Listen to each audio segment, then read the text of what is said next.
what I've been trying to be lately. All I wanna do is think of me and have peace of mind. I don't wanna be anything other than what I've been trying to be lately. You can expect more of that. All I wanna do is think of me and have peace of mind. I'm tired of looking around. Nice hands. Nice legs. I'm supposed to be. I Hey. don't wanna be anything other than me. My name is Mark Schwann. I created the show One Tree Hill, and I'm day-to-day one of the executive producers. I love the basic premise of this show. I love the Cain and Abel setup. Basically, One Tree Hill is about two brothers. One Tree Hill actually had its first life as a feature project called Ravens. And he had written like maybe 25 pages, and he left it with me to read. And I read it, and I really liked it. So we went back to Mark and said, while it would have been exciting to spend 2 hours in this world with these characters, imagine developing a series and having the potential to spend 100 and some hours with these characters in this world. So we pursued Mark for 4 years, because Mark wanted to write it as a movie. I kept on saying it would be a better television show. And so we redeveloped Ravens as a series for the WB. They weren't in love with the title. I was. They felt like it was too sports-centric because Ravens was the name of the team. And when I was writing the original script, I had been listening to the Joshua Tree, which is a U2 album, and there's a song called One Tree Hill. So they loved it, and they said, you know, One Tree Hill is what we'd like to go with. What was interesting was about 6 episodes in, I got a note from the network, and they said, what does One Tree Hill mean? The audience wants to know. As we've told these stories in this world, I feel like there is only one Tree Hill. And I said, what I'd like to have happen is I'd like Karen to say to Lucas, there is only one Tree Hill. And it's your home. Our first episode out, we had really poor ratings. our numbers were very low in the beginning. Everyone was really kind of in a panic. The good news is that because we started out so poorly and the ratings were so low, there was nowhere to go but up. I didn't want to come out all big and flashy and, you know, this high concept show with a lot of money behind it. I really wanted to kind of be like the little train that could. Chad Michael Murray was the first piece of casting. He was sort of the key. Originally, we weren't sure who Chad was going to play. I wanted him to be Nathan. I saw him as a Nathan. Mark and I were going back and forth, everybody else was going back and forth between him playing Nathan or Lucas. You know, Chad had played the bad guy in a lot of things before, so the natural thing was to give him the bad guy role. Chad really wanted to be Lucas. Ultimately, that made the decision for us. He just responded to the character. He felt like he could inhabit that character. Lucas's life had a lot of similarities in my life. This role means more to him.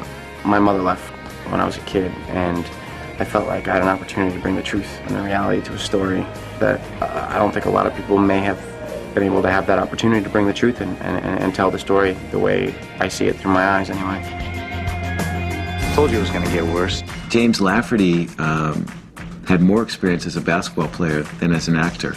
I don't think I was like an initial choice. When James went into casting, he was the dark horse to get the job.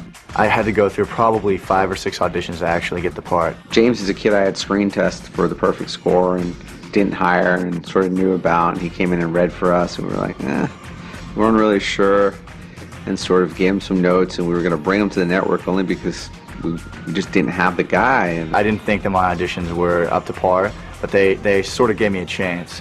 Ultimately, he came into the network that day and blew us away, like surprisingly blew us away.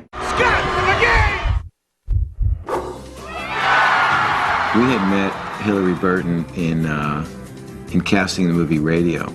She was coming off her MTV work, really hadn't done much acting, was principally a television host, but she had a remarkable quality. I think it was nice to play a character that, one, wasn't necessarily everybody's favorite at first. You know, it was nice to try to win the crowd over. I was surprised at how much they resented Peyton in the beginning. She, I think, made a lot of people angry when our show first came on the air because they're like, okay, cheerleader who likes punk music, who's an artist, who's dark and moody but still popular, this doesn't exist. I couldn't understand why the audience resented her so much. She was a kid making mistakes just like all the other kids. But she seemingly was miserable and had a wonderful life, and they resented her for that. In everything I've ever done, I've always played the bad guy. And she was the bad guy in the first episode, you know? She was a jerk. We had to strip the character, strip all the severe sort of edginess away from the character, and we made a conscious effort to make her the moral center of the show in the second half of the season. The audience started to like her more too, and they didn't quite know why. Would you say yes if he asked you out? It depends. What song is playing? Am I in a good mood? Is he smiling when he asks, or is he doing that goofy brooding thing he does? Oh, you know, I think he's definitely doing the brooding. He does that all the time. There wasn't enough humor in the beginning of the show. We were really, really earnest, and I think Sophia added a lot of humor to the show. Hey, you. Don't mind me. I just have to get out of this uniform. And I think that's what people really gravitated to, and she was a real spark for us. She wasn't brooding, she wasn't pouting. We didn't know a lot about her, she was a bit of a cipher, but what we did know was fun. Brooke is sort of your quintessential fun girl. She's got a lot of spunk and a lot of kick. At a certain point in the season, we decided that we wanted to pull back the curtain a little bit. We wanted to show that there was a person there that had some heart. What I relate to with Brooke is people looking in on a life that they think must be pretty easy and still not being sure of yourself. You know, still having insecurity. I don't think there's a girl on the planet that wakes up every day and feels good about herself every day. That doesn't happen. You know, it didn't work out with her and Lucas, but I think the audience was there and they wanted to see that journey take place. And, you know, some people root for Peyton and Lucas, some people for Brooke and Lucas, but that's good. That's all good, because at the end of the day, that means Sophia Bush is doing a fantastic job. What is she doing here? You invited her. When we saw Bethany Joy Lenz, I think she was Joy Lenz at that point. Then she was Bethany for a while. I tease her about it. I'm sorry, Bethany. I was cast as Haley. It was another random audition in LA that I had, and I actually read for Haley and Brooke, but I didn't really want to play Brooke, so I just read Brooke the exact same way that I had read Haley, which isn't that great for me as an actress, but it looks, it was, anyway, I got the part I wanted. Joy is someone who challenges herself to be electric on every take.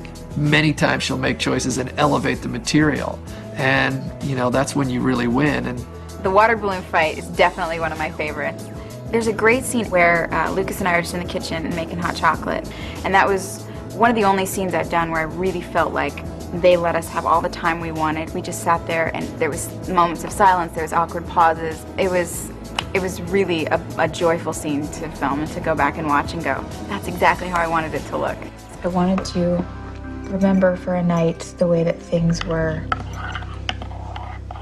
Everything was so much simpler when it was just you and me.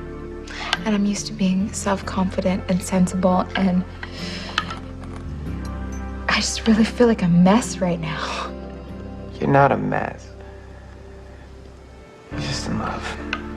I thought that we would be really missing an opportunity if we didn't spend time in the adults' world as well. You can't make these shows just about the kids. They will not work. The great thing about the parents are they're involved with the kids' lives, but they're also fallible. I want to know what's going on in their lives. Where are they trying to get to? Because as you and I know, it doesn't end when high school ends. It doesn't end. It never ends.